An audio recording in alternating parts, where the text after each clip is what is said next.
যখন আমি সেন্সলেস হয়ে পড়ে গেছিলাম তখন মানে টিয়ার গ্যাস ছাড়ছিল, তো যখন টিয়ার গ্যাসটা সেরেছিল তখন মানে আমার পিছন থেকে তো সবাই চলে গেছে, তখন মানে আমি একাই পড়ে গেছিলাম, তখন আমাকে ধরছে। গুলিটা আমার গলায় লাগছিল, এখন হয়তো 2 সপ্তাহ আগে লেগেছিল, তো এখন দাগ হয়তো।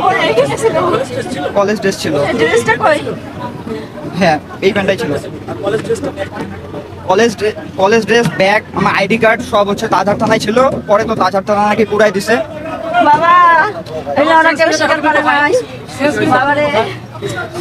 আমি দেখি আমি তাজহাট থানায় আমার হাতে হ্যান্ডকাফ লাগানো ছিল। বলেছিলাম, তারপর বলেছিলাম আমি পুলিশ লাইন্সের স্টুডেন্ট, তারপর আমাকে ছাড়ে।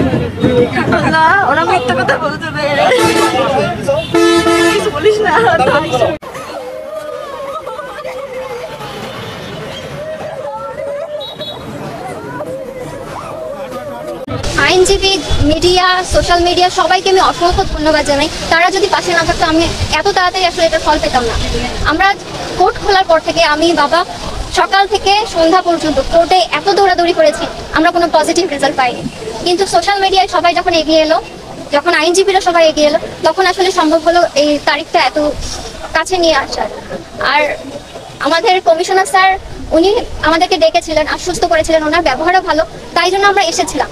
কিন্তু দুঃখের বিষয় এটাই যে কমিশনার স্যার আমাদেরকে বলেছিলেন যে আমার ভাইকে তারা কোনো মামলা রাখবে না, প্রত্যাহার করে দেবে, কিন্তু তাকে জামিন দেওয়া হলো, ঠিক আছে আমরা খুশি, কিন্তু এই জামিন কতদিন থাকবে? এরপরে কি তাকে হ্যারাসমেন্ট করা হবে না? সেটা একজন শিশু। আমরা চাই না যে এরপরে আমার ভাইয়ের উপর কোনো রকম মেন্টালি বা ফিজিক্যালি কোনো রকম টর্চার আসে, কোনো রকম ট্রমা আসে। আসে বাচ্চাটাকে আমার টোকাইয়ের মতো রাখছে। আমার বাচ্চাটার যে স্বপ্ন ছিল, সেই স্বপ্ন ছিল বুয়েটে পড়ার, ইঞ্জিনিয়ার হবে। এখন আমার বাচ্চাটার এই স্বপ্নটাকে এভাবে নষ্ট করে দিল। তাই কে নিবে? কাউকে তাই নিতেই হবে। আমার ছেলে কি অন্যায় করছিল? আমার বাড়ি তো ওখানে, আমার ছেলে ওখানে থাকবে না কোথায় থাকবে? তাহলে সেখান থেকে কেন আমার ছেলেকে ধরে নিয়ে আসা হলো? আবার আমাদেরকে কেন জানানো হয় নাই যে আপনার ছেলেকে নিয়ে আসা হয়েছে? এটার বিচারটা আমি চাই।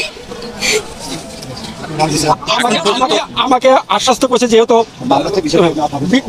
বিচারে আমি অব্যাহতি চাচ্ছি, এই মামলা থেকে আমি সম্পূর্ণভাবে অব্যাহতি চাচ্ছি, যে আমার এই ছেলের উপরে যাতে কোনো অভিযোগ না থাকে, যে সে নির্দোষ আর কখনো কোর্টে যাতে না আসতে হয়। আমি আপনাদের মাধ্যমে আপনাদের মাধ্যমে আমাকে যেহেতু পুলিশ কমিশনার সাহেব নিজেও বলছে আর কখনো ওকে কোর্টে আসতে হবে না, আপনাদের মাধ্যমে আমি এটা জোর আবেদন জানাই, তার এই কথাটা যেন বাস্তবায়ন হয়, এটাই আমি চাচ্ছি।